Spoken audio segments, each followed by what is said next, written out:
Hello friends, स्वागत है आपका वीकेएस 2.0 में। चलिए हम विद्युत धारा का चुंबकीय प्रभाव का नेक्स्ट देख लेते हैं कि विद्युत धारावाही वृत्ताकार पास के कारण जो चुंबकीय क्षेत्र उत्पन्न होते हैं उसके बारे में हम चर्चा कर लेते हैं। जैसे विद्युत धारावाही वृत्ताकार पास, इसका मतलब ये है कि जो पहले क्या था कि धारावाही हम विद्युत तार का प्रयोग करते थे, लेकिन इसी तार को मोड़ करके इस फॉर्म में ऐसे ऐसे कुंडलीदार हम कर दे रहे हैं।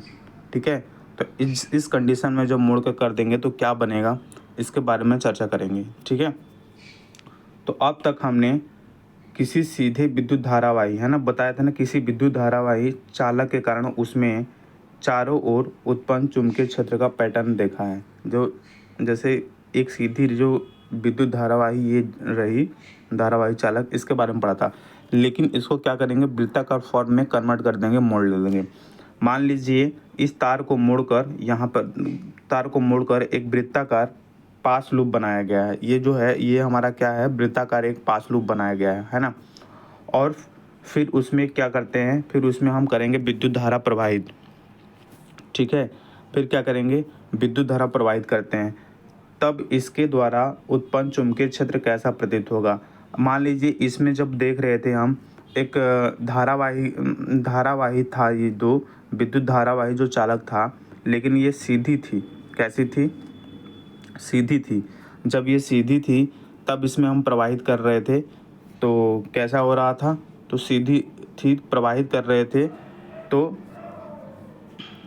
कैसा था इसका, तो जब हम प्रवाहित कर रहे थे तो हमारा जो चुंबकीय क्षेत्र रेखाएं बन रही थी, तो चुंबकीय क्षेत्र रेखाएं कैसी बन रही थी, तो चुंबकीय क्षेत्र रेखाएं जो बन रही थी हमारी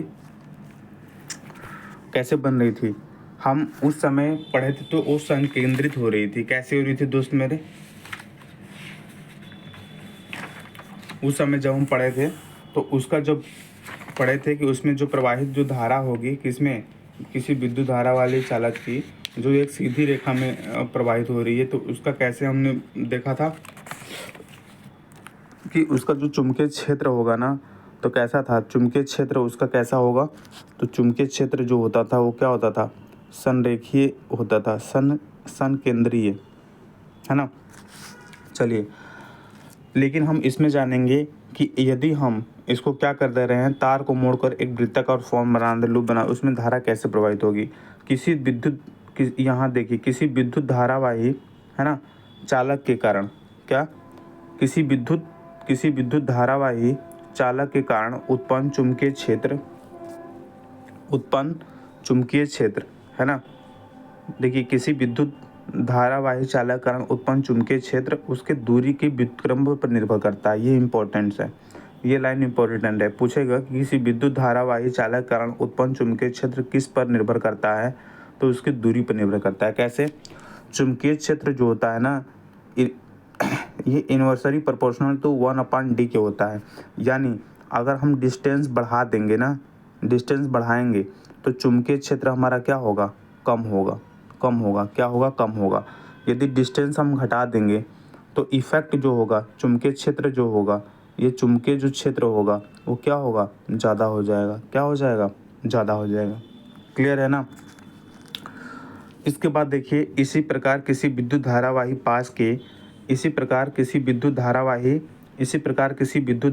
पास के प्रत्येक बिंदु पर उसके चारों ओर उत्पन्न चुंबकीय क्षेत्र को निरूपित करने के लिए संकेंद्री वृत्तों का साइज तार से दूर जाने पर निरंतर क्या होता है, बड़ा होता है। अब एक चीज़ और क्वेश्चन बन गया कि जो संकेंद्रित जो वृत्त होंगे ना, वृत्तों का जो साइज है दूर जाने पर नियंत्रण क्या होता है, दूर जाने पे नियंत्रण बड़ा होता है। ठीक है, साइज, संकेंद्री वृत्त की जो साइज होती है दूर जाने पर क्या होता है, बड़ा होता है। नहीं समझे, यहाँ एक पॉइंट है, इस पॉइंट पे एक हमने सर्कल बना दिया, फिर दूसरा सर्कल बना दिया, फिर तीसरा सर्कल बना दिया। ठीक है, ऐसे। तो इस पॉइंट से इसका डिस्टेंस, इस पॉइंट से इसका डिस्टेंस और इस पॉइंट से इसका डिस्टेंस दूर नहीं हो जा रहा है। तो यही कह रहा है कि अगर कोई भी संकेंद्रित जो वृत्त बनता है, वृत्तों का साइज तार से दूर जाने पर निरंतर क्या होता है, बड़ा होता है। ठीक है, क्लियर। उसके बाद देखिए, वृत्ताकार पास के केंद्र पर पहुंचते हैं इन बृहत वृत्तों के चाप सरल रेखा जैसे प्रतीत होते हैं। मतलब कह रहा है कि वृत्तों के पास के केंद्र, जब ये वृत्ताकार इस पास के केंद्र पर पहुँचते हैं तो ये कैसा होता है, बृहद चाप के सरल रेखाओं जैसा होता है। बृहद चाप के सरल रेखाओं जैसा होता है। जैसे यहाँ सेंटर पर पहुँचा ये वाली जो लाइन है, ये कैसा होता है, ये होता है आपका सरल रेखाएं जैसे।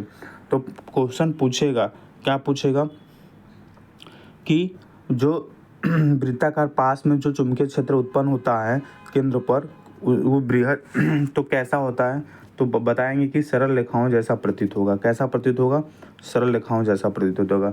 विद्युत धारावाही तार के प्रत्येक बिंदु चुंबकीय क्षेत्र रेखाएं पास के केंद्र पर सरल रेखा जैसे प्रतीत होती हैं।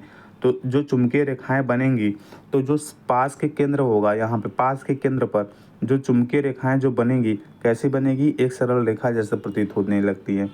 ठीक है, समझ बात आ रही है, बिल्कुल। चलिए अब हम आगे बात करते हैं। ठीक है, अब हम आगे बात कर लेते हैं। ठीक है, देखिए इसके बाद दक्षिण हस्त अंगूठा के नियम को लागू करके इस बात की आसानी से जांच किया जा सकता है कि तार का प्रत्येक भाग चुंबकीय क्षेत्र रेखाओं में योगदान देता है। ठीक है, इसमें क्या, दक्षिण हस्त का नियम का लागू करने के बाद हमें पता चलेगा कि जो है तार का प्रत्येक भाग क्या होता है, चुंबकीय क्षेत्र रेखाओं में क्या करता है, योगदान देता है। ठीक है, एक चीज़ और, ये इम्पोर्टेंट लाइन है कि पास के भीतर सभी चुंबकीय क्षेत्र रेखाएं किस दिशा में होती हैं। तो पास के भीतर ये इम्पोर्टेंट है, आ सकता है क्वेश्चंस कि जो पास के भीतर यानी इस पास के भीतर जो चुंबकीय रेखाएं होती हैं कैसी होती हैं, तो एक ही दिशा में होती है। कैसी होती है, देखिए एक ही दिशा में होती हैं। ये सारी चीज़ें क्या हो रही है, एक ही दिशा में हो रही है। इधर जा रही है क्लॉकवाइज जा रही है तो क्लॉकवाइज जा रही है, एंटी क्लॉकवाइज जा रही है तो एंटी क्लॉकवाइज जा रही है। बात समझ में आई। तो दो इम्पोर्टेंट बात निकल कर आई कि वृत्ताकार पास के केंद्र पर पहुँचे इनका बृहद वृत्तों की चाप कैसा जैसे सरल रेखाओं जैसे प्रतीत होता है। कहेगा कि विद्युत धारावाही चालक पर जो बल लगता है उसके जो चुंबकीय क्षेत्र की रेखाएं होती हैं कैसी होती हैं, तो एक सरल रेखा होता है। और उसके बाद उसकी रेखाएं किस दिशा में होती है, अलग अलग दिशा में होती है, समान दिशा में होती है, विपरीत दिशा में होती हैं, तो एक ही दिशा में होती है। किस में होती हैं, एक ही दिशा में होती है। इस बात का आप ध्यान रखेंगे। ठीक है मेरे दोस्त, आगे बढ़ जाए। ठीक है, चलिए आगे बढ़ जाते हैं। चलिए हम क्या करते हैं, आगे बढ़ जाते हैं। क्लियर, चलिए आगे बढ़ जाते हैं, है ना।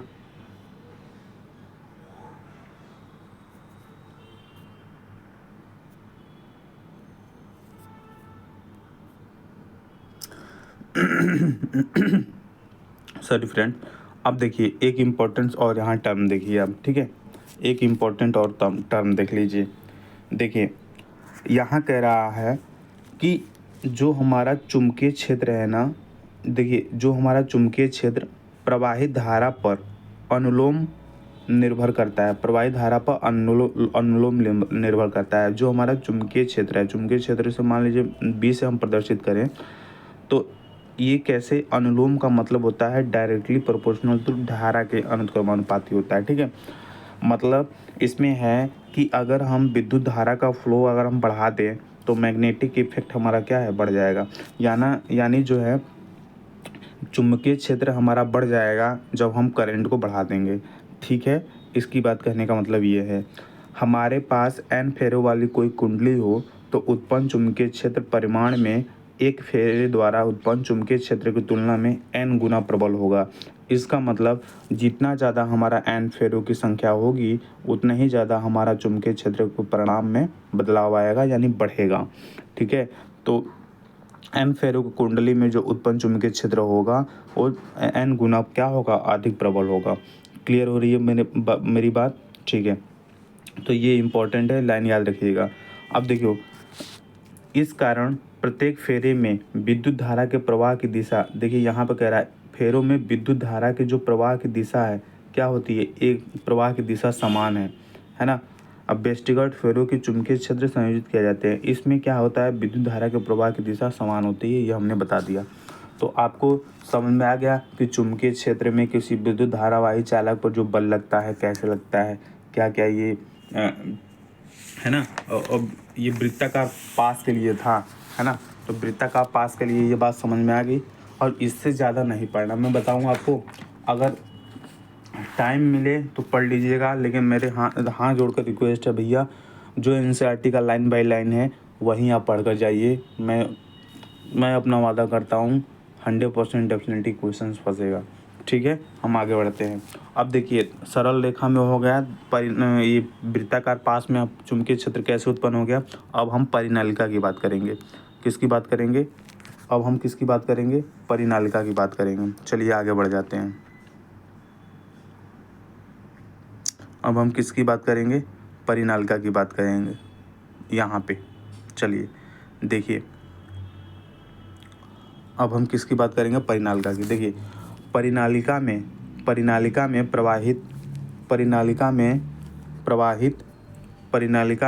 प्रवाहित विद्युत धारा के कारण चुंबकीय क्षेत्र। परिनालिका क्या होती है? देखिए, परिनालिका कुछ नहीं, एक क्या होती है कि विद्युत रोधी तार होती है ना। विद्युत रोधी तार की बेलन की आकृति होती है। विद्युत रोधी मतलब जिसमें विद्युत का प्रभाव नहीं होता है। ये जो होता है ये आपका एक बेलन के तार, तांबे के तार की, है ना, पास लिपटी विद्युत रोधी तांबे के तार की बेलन की आकृति की अनेक फेरों वाली कुंडली होती है। इस पर क्या करेंगे कि अब इस पे क्या करेंगे, हम ऐसे फेरों लगा देंगे। फेरों वाली की कुंडली होती है तांबे की तार की, इसी को बोल देंगे हम परिनालिका। ठीक है, और इसमें हम धारा का फ्लो करवा देंगे। ठीक है, तो डिफिनीशन आपसे पूछ सकता है कि पास लिपटी विद्युत रोधी तांबे के तार की बेलन की आकृति की अनेक फेरों वाली कुंडली को क्या कहते हैं? तो परिनालिका कहते हैं, है ना, जो पास लिपटी होती हैं। ठीक है, अब देखिए, किसी विद्युत धारावाही परिनालिका के कारण उसके चारों ओर उत्पन्न चुंबकीय क्षेत्र रेखाओं का पैटर्न इसमें दिखाया गया है ना। बिल्कुल, इस चुंबकीय क्षेत्र की पैटर्न की तुलना इसे हम 13.14 में क्षण चुंबक के चुंबकीय क्षेत्र रेखाओं के पैटर्न जैसा कीजिएगा, है ना, रेखाओं के पैटर्न से कीजिए। देखिए, अगर वास्तव में अगर हम परिनालिका में, ठीक है, वास्तव में अगर हम परिनालिका का एक सिरा उत्तरी ध्रुव क्या लेंगे? एक सिरा हम लेंगे उत्तरी ध्रुव, दूसरा सिरा लेंगे दक्षिणी ध्रुव की भांति व्यवहार करेगा। परिनालिका के अंदर का जो एक सिरा है वो उत्तरी ध्रुव की भांति तथा दूसरा सिरा दक्षिणी ध्रुव की भांति व्यवहार करेगा। ठीक है, जैसे मैग्नेट में होता था।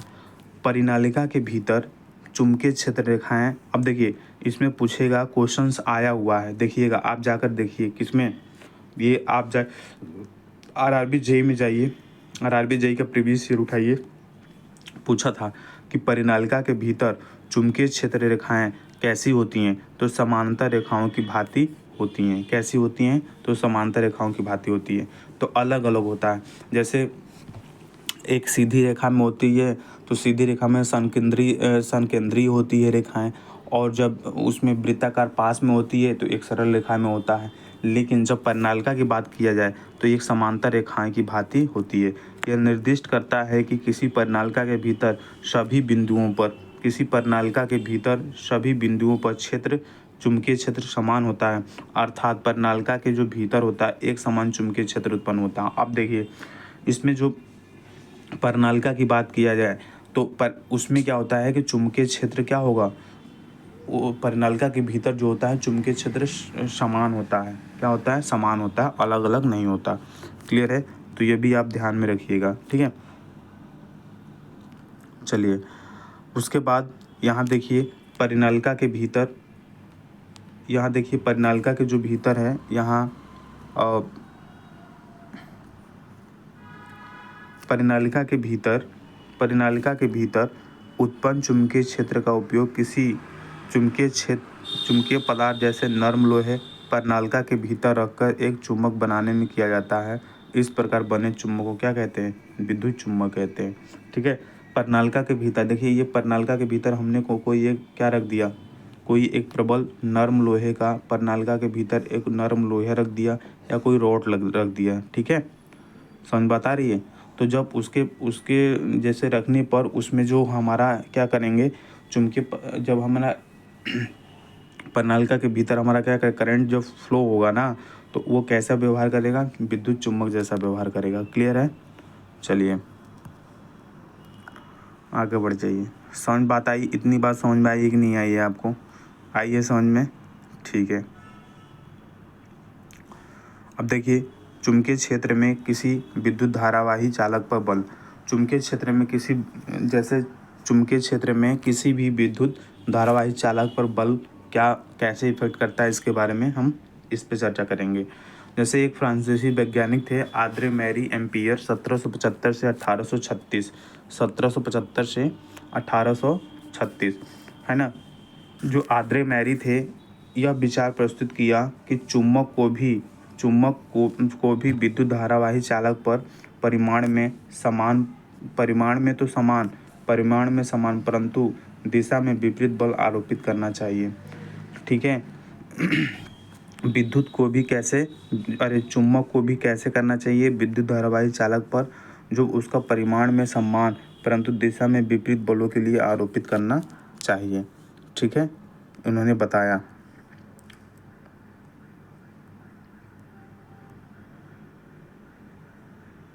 देखिए इसमें देखिए कह रहा है कि चालक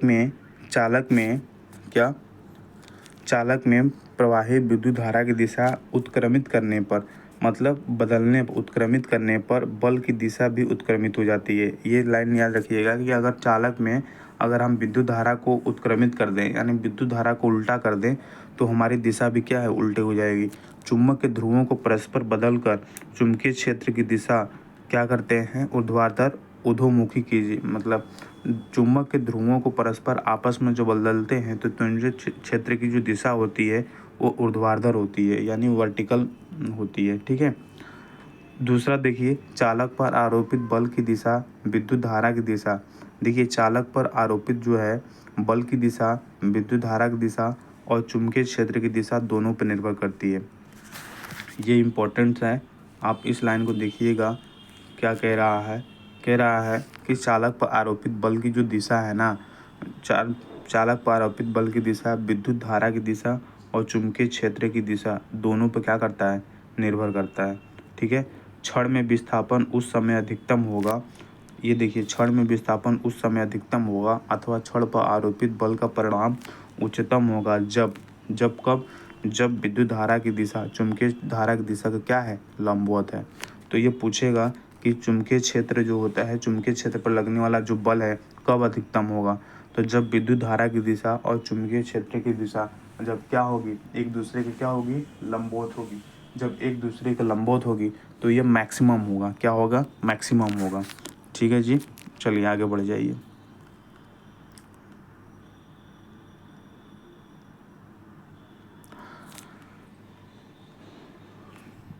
चलिए अब हम देख लेते हैं फ्लेमिंग के बाएं हाथ का नियम, है ना। फ्लेमिंग के बाएं हाथ का नियम ये बताता है कि विद्युत धारा की, ये पहले पूछता है कि विद्युत धारा की दिशा, है ना, विद्युत धारा की दिशा और चुंबकीय क्षेत्र की दिशा को परस्पर लंबवत रखकर विचार किया था। किसने किया था? तो ये फ्लेमिंग के बाएं हाथ का नियम ये कहेगा कि विद्युत धारा की दिशा और चुंबकीय क्षेत्र की दिशा को परस्पर लंबवत रखने का विचार किसने किया था? तो फ्लेमिंग का बाएं हाथ का नियम। ठीक है। इसमें क्या है कि चालक पर आरोपित बल की दिशा इन दोनों के लंबवत है। कैसे? जैसे तीनों दिशाओं की व्याख्या एक सरल नियम जिसे फ्लेमिंग के बाएं हाथ का नियम कहते हैं, इसके द्वारा की जाती है। ठीक है। इस नियम के अनुसार आपने बाएं हाथ की तर्जनी, जो बाएं हाथ की जो तर्जनी है ना, और इस मध्यमा तथा अंगूठे को, ये आपकी मध्यमा हो गई, ये तर्जनी हो गया और ये अंगूठा हो गया। इस प्रकार हम फैलाते हैं कि ये तीनों क्या हैं, एक दूसरे के परस्पर लंबवत रहें। देखिए, एक दूसरे के प्रति क्या है, ये लंबवत रहें। ठीक है। ये क्या हो रहा है, एक दूसरे के प्रति क्या है, ये लंबवत रहें। क्या है? लंबवत। जैसे देखिए, ये जो है हमारा एक दूसरे के प्रति, ये जो है हमारा क्या है, लंबवत है। ठीक है। तो कह रहा है लंबवत हैं, फैलाएं कि लंबवत हो।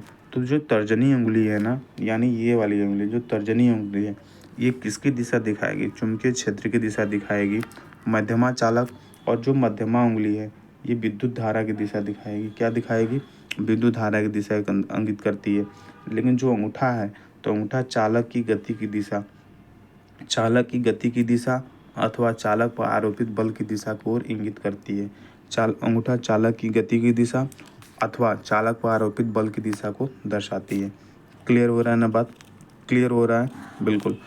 इसका उपयोग कहाँ किया जाता है? विद्युत मोटर, विद्युत जनित्र, ध्वनि विस्तारक यंत्र, माइक्रोफोन तथा विद्युत मापन यंत्र कुछ ऐसी युक्तियाँ हैं जिसमें विद्युत धारावाही चालक तथा विद्युत क्षेत्रों का उपयोग किया जाता है। लेकिन जो फ्लेमिंग का बाएं हाथ का नियम है ना, इस पे विद्युत मोटर आधारित होता है। ठीक है। और विद्युत मोटर इस पे क्या है? आधारित होता है। ठीक है। समझ में बात आएगी कि नहीं आएगी? विद्युत मोटर क्या है? इस पर आधारित होता है। अगर हम विद्युत जनित्र की बात करें तो ये फ्लेमिंग के दाएं हाथ के नियम पर आधारित है। देखिए, विद्युत मोटर, विद्युत जनित्र, ध्वनि विस्तारक यंत्र, माइक्रोफोन तथा विद्युत मापन यंत्र कुछ ऐसी युक्तियाँ हैं जिनमें विद्युत धारावाही चालक तथा चुंबकीय क्षेत्र का उपयोग होता है। क्या होता है? विद्युत धारावाही चालक तथा चुंबकीय क्षेत्र का उपयोग होता है। ठीक है। तो ये रही इतना सारा वीडियो, आप रिवीजन करिएगा। जो हमने अंडरलाइन किया उस पर ज़्यादा ध्यान रहे। तब तक के लिए बाय बाय, टेक केयर, जय हिंद जय भारत। वीडियो को हाथ जोड़कर रिक्वेस्ट है दोस्त मेरे, लाइक एंड सब्सक्राइब कर दीजिए और अपने दोस्तों का शेयर कर दीजिए। ठीक है। तब तक के लिए बाय बाय, जय हिंद जय भारत, वंदे मातरम।